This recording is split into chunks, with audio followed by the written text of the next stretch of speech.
Pelajaran kita dari pembahasan sebelumnya,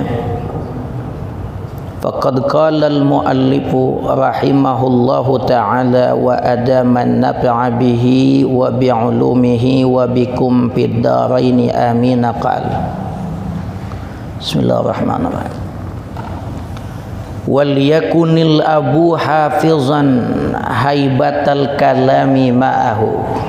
Itu ya, masih membicarakan tentang bagaimana Islam memberikan pendidikan kepada anak. Orang tua punya kewajiban mentarbiyah anak. Jadi itu anak begitu dia lahir, orang tua punya tugas mendidik. Tuh anak nasibnya jangan kayak pohon ciplukan di tengah kebun, dibiarin aja. Nah, banyak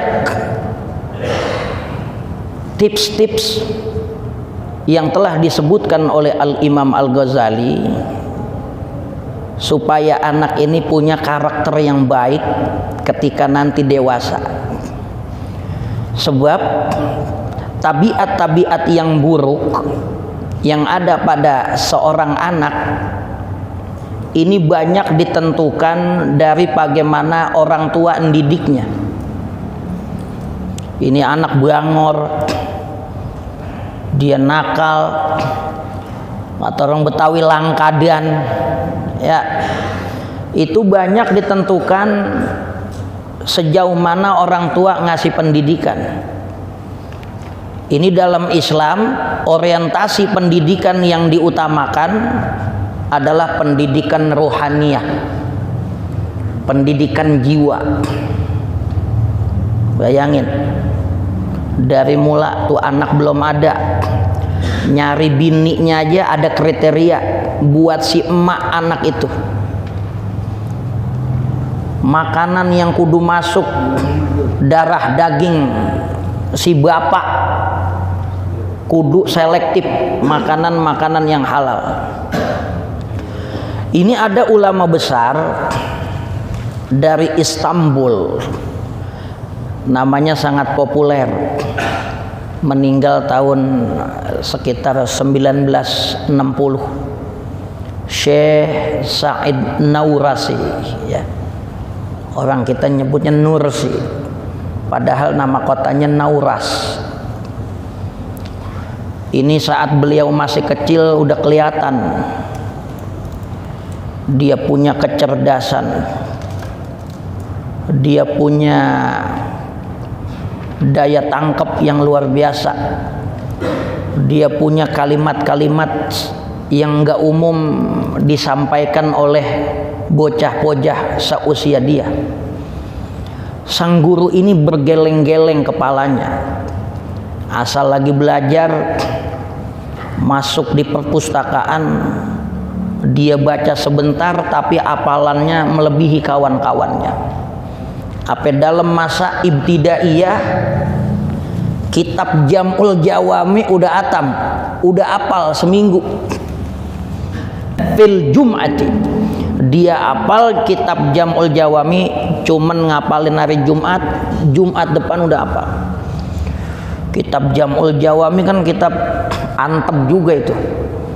Orang kalau udah baca kitab Jam'ul Jawami, usul fiqh Al-Imam Subki, dia sama aja udah baca kitab usul fiqh 70 kitab.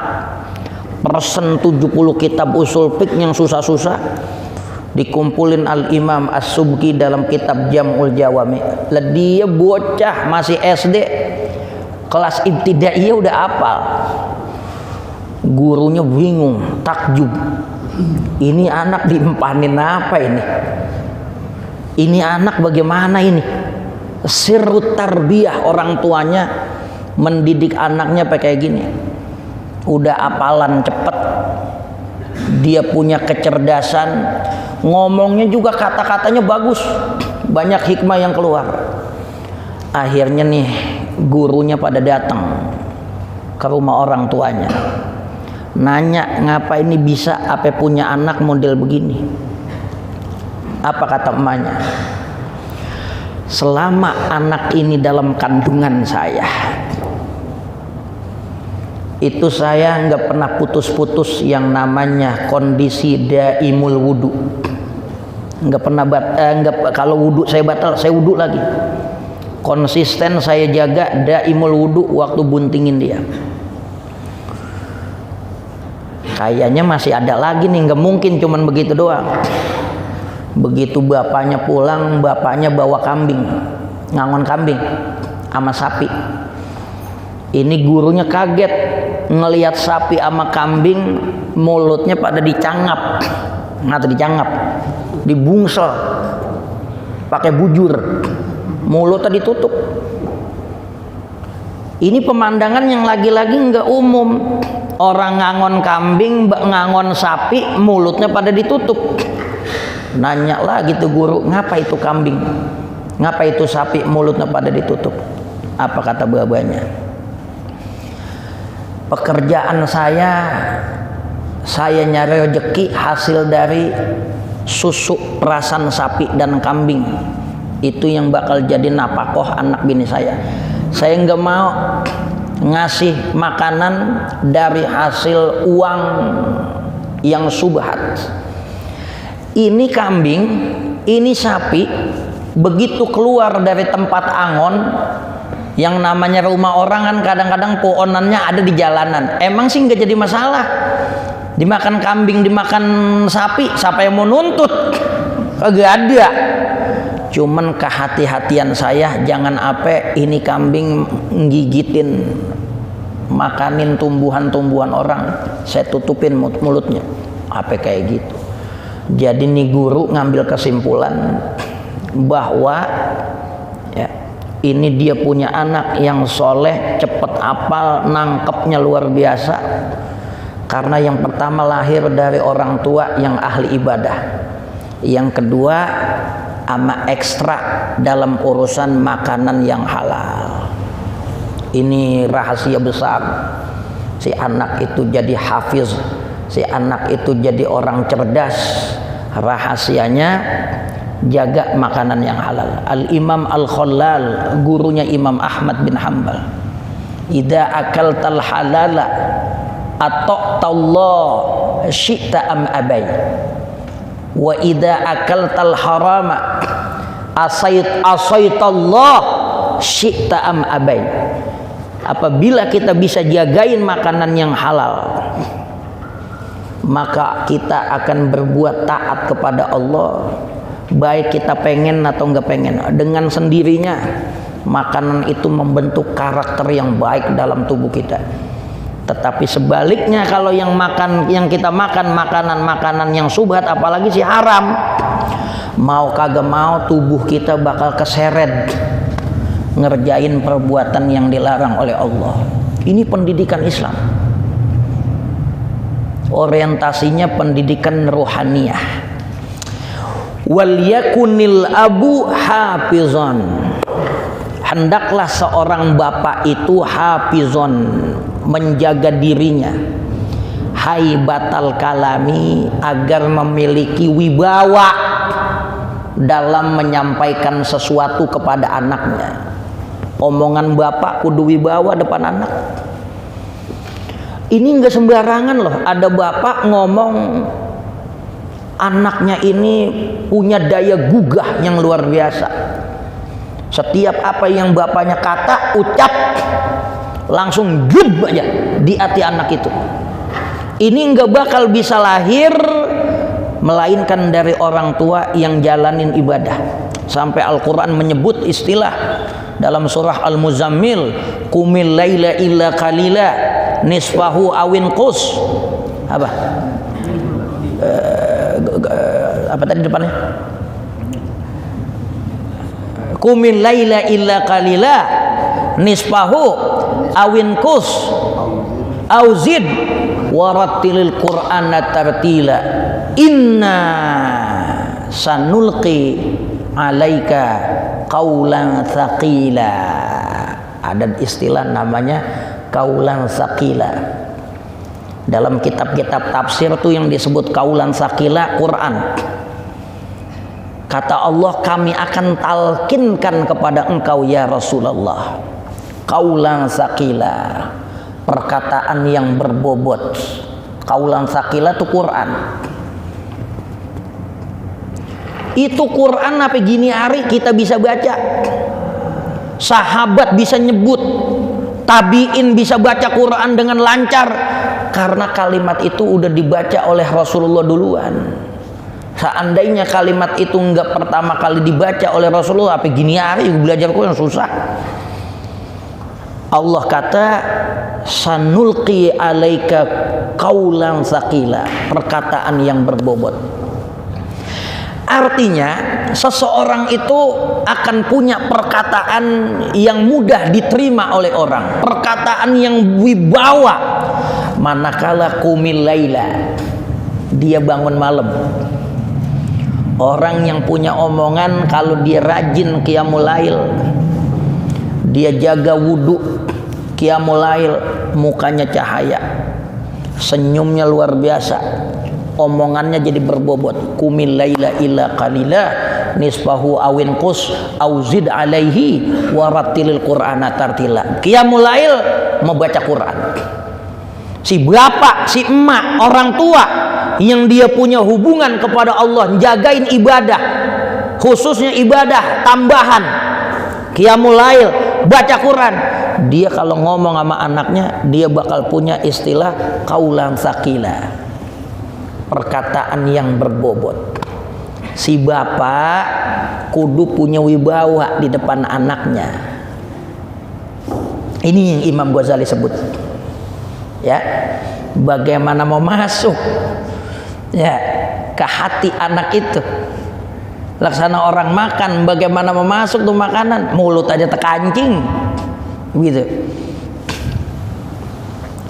Haibatal kalami, wibawa saat bicara, ma'ahu, bersama anak itu. Fala yuwabbihuhu illa ahyanan. Maka janganlah seorang bapak itu ngomel terus-terusan, illa ahyanan, kecuali tepat pada waktunya. Tuh anak jangan-jangan dikit-dikit diomelin, sensitif buat bapaknya, ngeranyos mulu. Itu anak jangan dibully mulu, ntar artinya jadi tegunyang, jadi anak yang cengeng, diomelin mulu mau buah-buahnya. Ngomel ada tempatnya, ngomel ada tempatnya, ya. Jadi kalau ngomel mulu, wibawa bapak jadi rusak, jadi rusak. Wa yambaghi lil ummi, dan selayaknya bagi ibunya, antu khawifahu bil abi, si emak punya kewajiban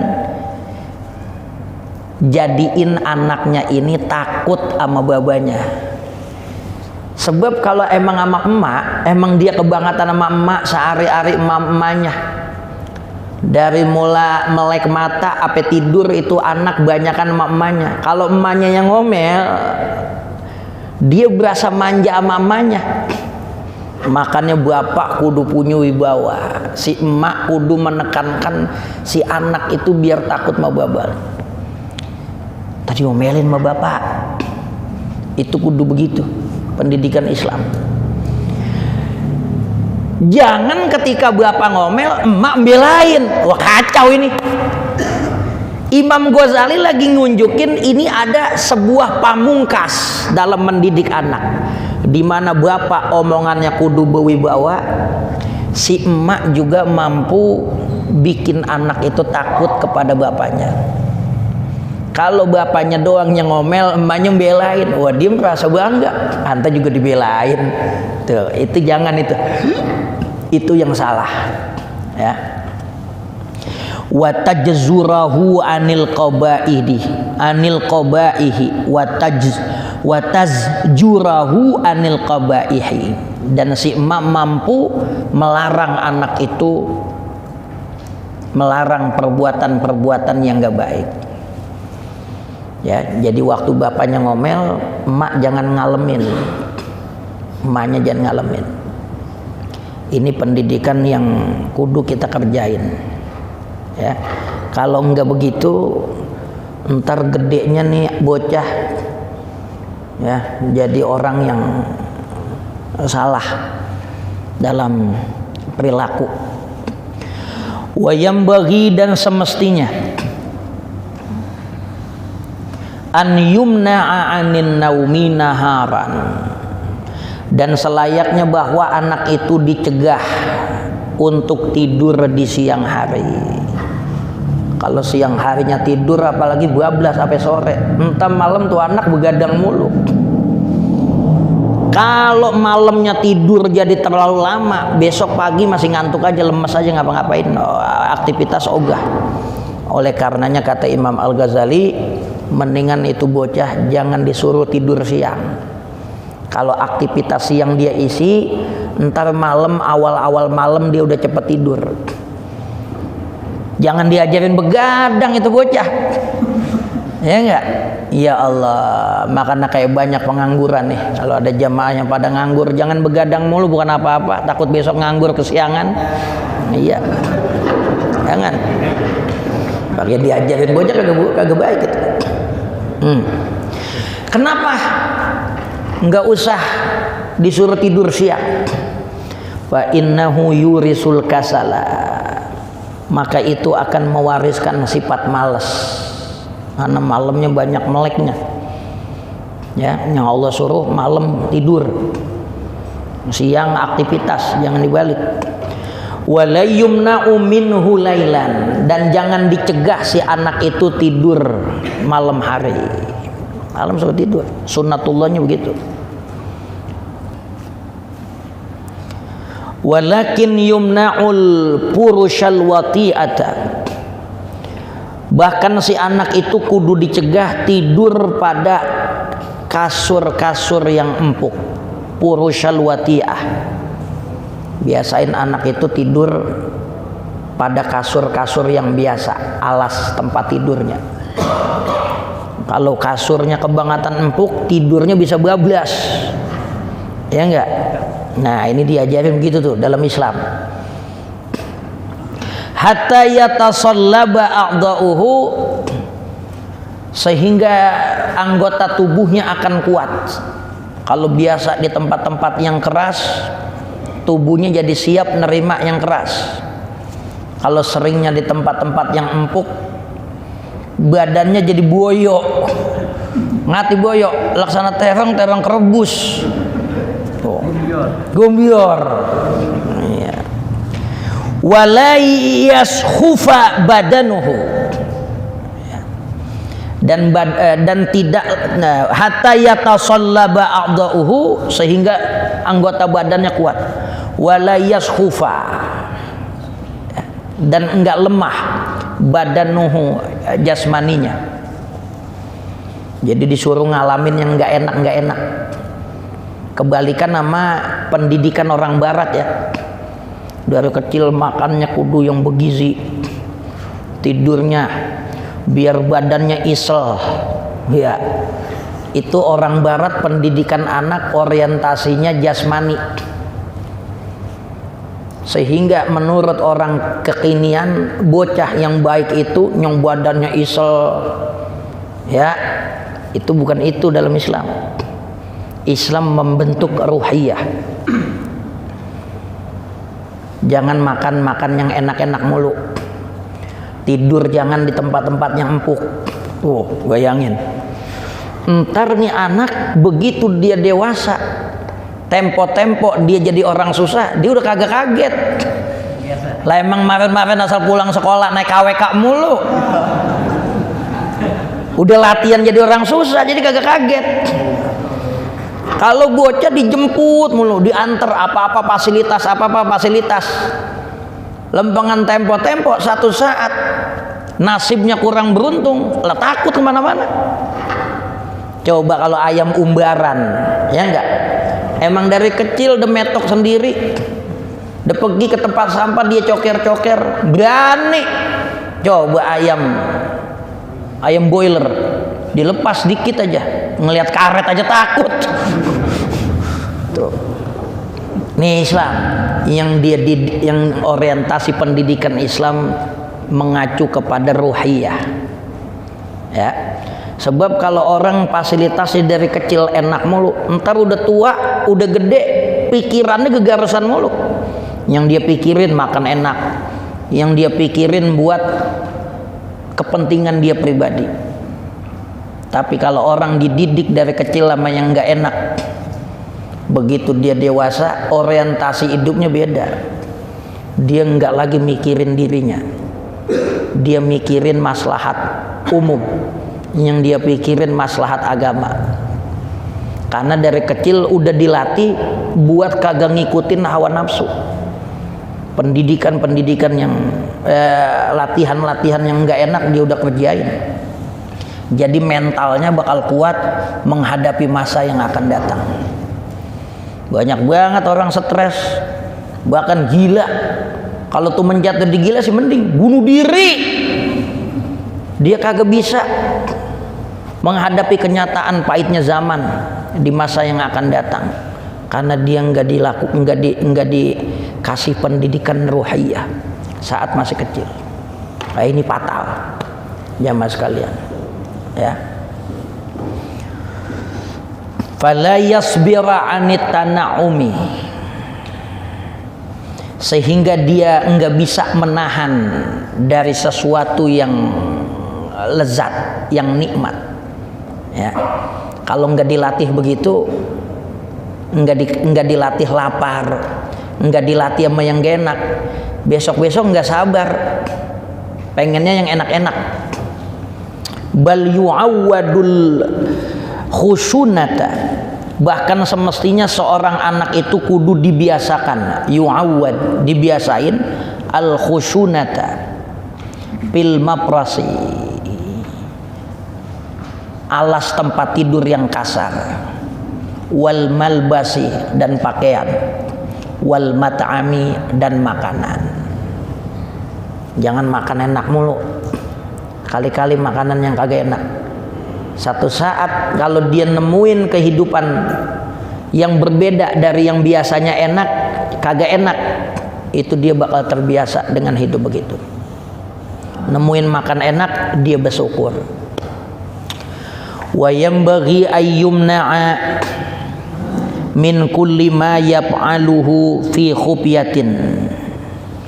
Wa yanbaghi, dan semestinya juga an yumna'a, bahwa bocah itu dilarang min kulli ma yaf'aluhu, dari aktivitas apa aja yang dia kerjain fi khufyatin,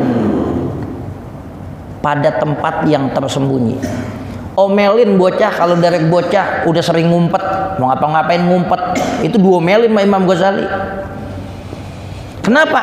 Fa innahu la yukhfihi illa wa huwa ya'taqidu annahu qabihun. Karena sesungguhnya si bocah itu enggak bakal nyembunyiin sesuatu, la yukhfihi, dia enggak menyembunyikan satu perbuatan itu, illa wa huwa ya'taqidu annahu qabihun, melainkan sesuatu itu adalah barang jelek, perbuatan yang gak baik. Kalau ada bocah kita sering lihat main sendirian, ya, dia ngumpet, nggak mau ketahuan orang lain, omelin. Udah pasti tuh waktu dia ngumpet, dia ngerjain perbuatannya kagak baik. Ntar kebawa kebiasaan itu udah gede.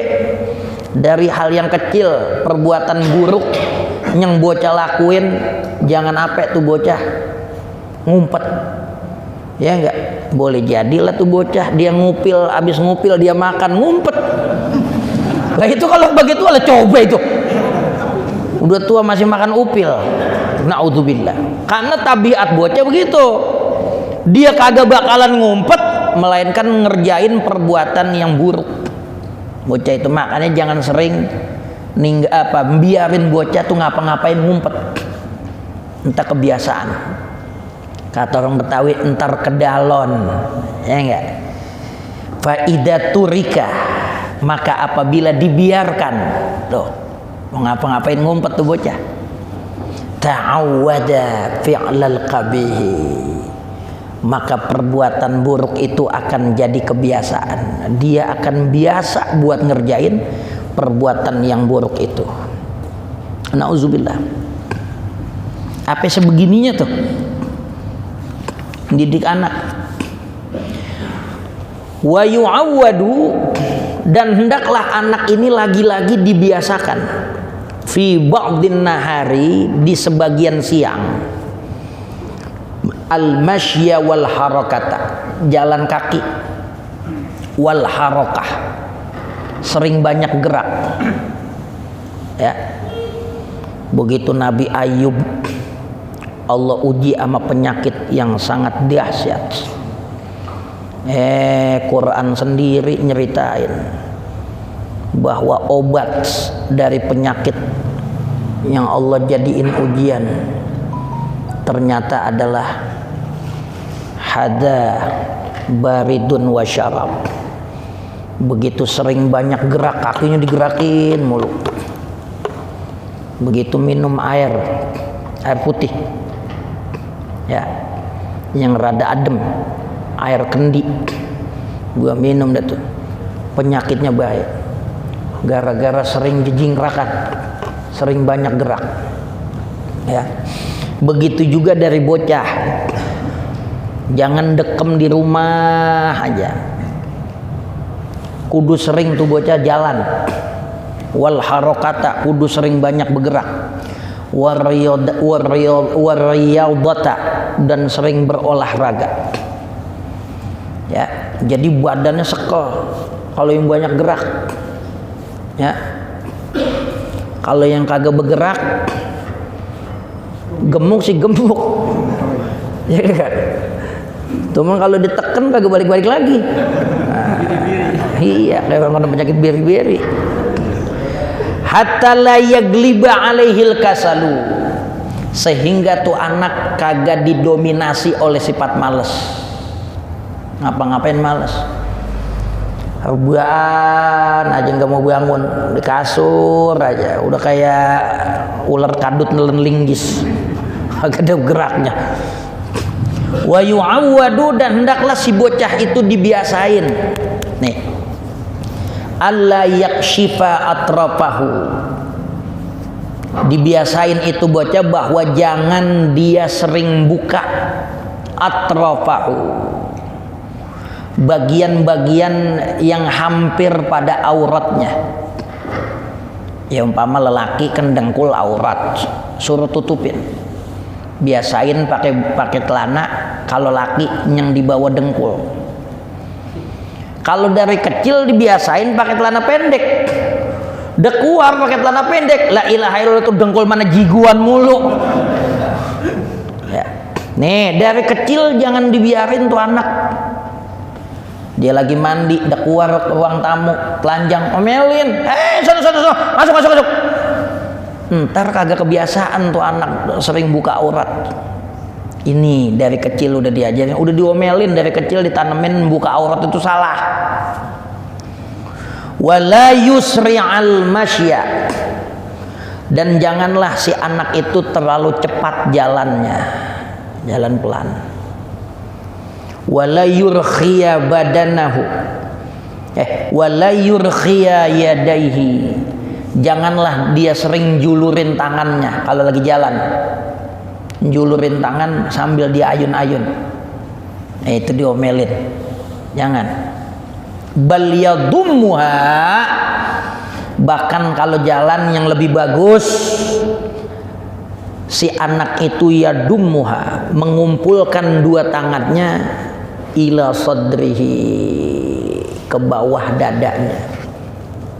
Ini adab, ya. Kalau jalan tangannya ngayu, kurang adab itu. Wa yumna'u min an yabtakhira ala aqranihi, wa yumna'u, dan hendaklah si bocah itu dilarang min an yabtakhira, bahwa dia sering membangga-banggakan. Bahasa Betawinya ngagul,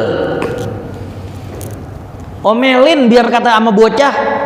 Jangan apa tuh anak punya sifat pamer ala aqranihi, atas teman-temannya, bisyai'in mimma yamlikuhu walidahu, dengan apa saja yang dimiliki oleh dua orang tuanya. mau orang tuanya punya mobil, ya, apapun yang jadi milik orang tua, anak jangan sering-sering disuruh bangga. Jangan. Au bi syai'in min mata'imihi, atau sesuatu dari makanan-makanan dia, wa malabisihi, dan pakaian dia. Punya pakaian bagus, nggak boleh sombong. Kita lunjukin sama teman-teman lu sih, nggak bisa kuat biar 7 turunan juga beli baju model begini. Itu kagak boleh nanamin sifat sombong. Dari kecil nanamin sifat sombong kagak boleh. Kalau kita kan apa-apa begitu. Bilangin sama temen lu, emang kagak tahu baba lu hansip. Wah, hansip aja sombong. Iya enggak? La haula wala quwata illa billah.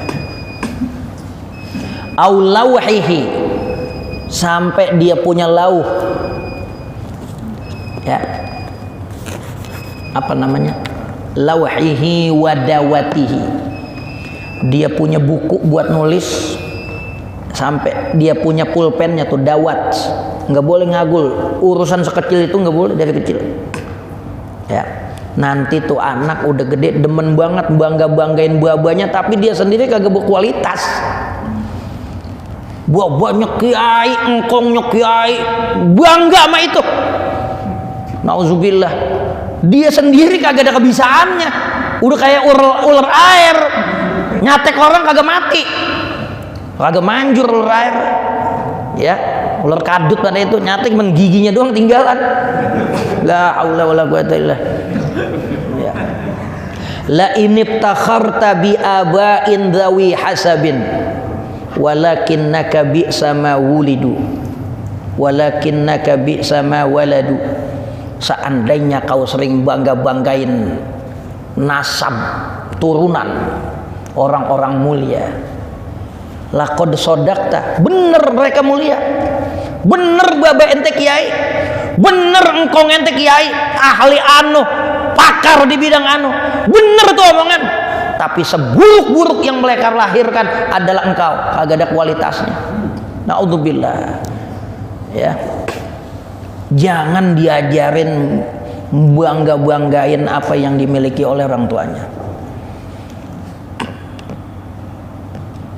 Bal yu'awwadut tawadu'a, bahkan yang kudu diajarin, dibiasain pada diri seorang anak itu at-tawadu'a, sifat tawadu, wal ikrama, sifat bisa menghargai orang. Jangan gila hormat, ya enggak. Asas anak kiai ini kudu di depan, ya. Jangan lupa beseknya 3. Wah, haula wala quwata. Jadi dia nyari makan pakai nasab buah-buahnya. La haula wala quwata. Dia anak begitu. Gua kagak tahu buah-buahnya mangkongnya lagi nangis. Mang dasar tembuk netes ini. Iya yang begini ini. Nah, ini makannya banyak, ya. Anak-anak kiai, cucu-cucu kiai yang gurur sama nasabnya.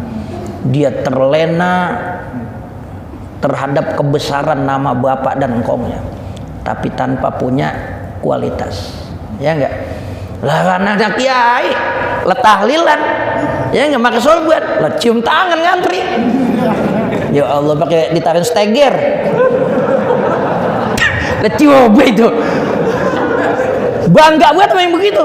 Nauzubillah. Ya haula wala quwata illa billah. Iya. Likulli man asyarahu. Jadi ajarin tawadu, ajarin dia bisa ngormatin orang. Jangan maunya dihormatin doang. Ya. Jadi ustadz jangan mau diparanin doang. Kudu maranin orang. Ya enggak, nih ustadz jadi ustadz kayak ustadz topeng monyet, maunya ditonton orang. Ustadz topeng monyet itu. Iya, gila hormat. Likulli man asyarahu, bagi setiap siapa saja yang berinteraksi kepada dia, dia kudu tawadu, dia kudu ikram pada orang lain, ya. Biar kata dia anak kiai, anak ustadz, anak orang berpangkat. Tapi kalau nemuin orang yang lebih tua dari dia, lah dia kudu jalanin adab sebagaimana nemuin sama orang yang lebih tua sama dia bagaimana. Jangan mentang-mentang udah dipanggil kiai, mamangnya suruh cium tangan, bujuk busut. Iya enggak? Lah nasab lebih tua sama ilmu. Tuaan nasab apa ilmu? Tuaan nasab. Dikata tuaan nasab bagaimana? Nih ada aki-aki, engkong kita usianya 75, dia kawin lagi habis bininya meninggal, mau perawan lagi, ya enggak? Tuh aki-aki umur 75 kawin mau perawan bisa punya anak. Begitu tuh anak lahir, ini bocah yang baru lahir belum tentu jadi kiai atau bajidur nih. Tapi secara nasab kita manggil apa sama dia? Manggil mamang. Walaupun belum tentu jadi ustadz, jadi bajidur belum tentu. Tapi secara nasab kita udah manggil mamang sama dia, manggil paman sama dia. Jadi tuaan nasab. Jangan mentang-mentang kita udah jadi ustadz sama mamang kita suruh cium tangan. Ya enggak, emang dasar ustadz makruh kan gitu. Iya. Tuan nasab. Ini ada kiai. Ya. Ini Habib. Ya. Lah kalau Habib kan nasab. Lah kalau kiai kan ilmu. Kiai enggak lama gila. Lah jadi orang gila. Ya enggak? Iya. Lah kalau Habib biar kata gila, lah masih Habib. Oh, ini tuan nasab. Jadi ini akhlak. Ajarin tuh anak tawadu. Ya, kepada siapa saja yang dia berinteraksi. Watalattufa. Ya, dan punya jiwa lembut. Ma'ahum bersama mereka fil kalami saat bertutur kata. Ya. Wa yumna'u min an ya'khudha minas sibyani wallahu a'lam bissawab. Mudah-mudahan banyak manfaatnya. Al-Fatihah. A'udzubillahi minasyaitonir rajim. Bismillahirrahmanirrahim. Alhamdulillahirabbil alamin. Arrahmanir rahim. Maliki yaumiddin. Iyyaka na'budu wa iyyaka nasta'in. Ihdinas siratal mustaqim. Siratal ladzina an'amta 'alaihim ghairil maghdubi 'alaihim waladdallin. Amin.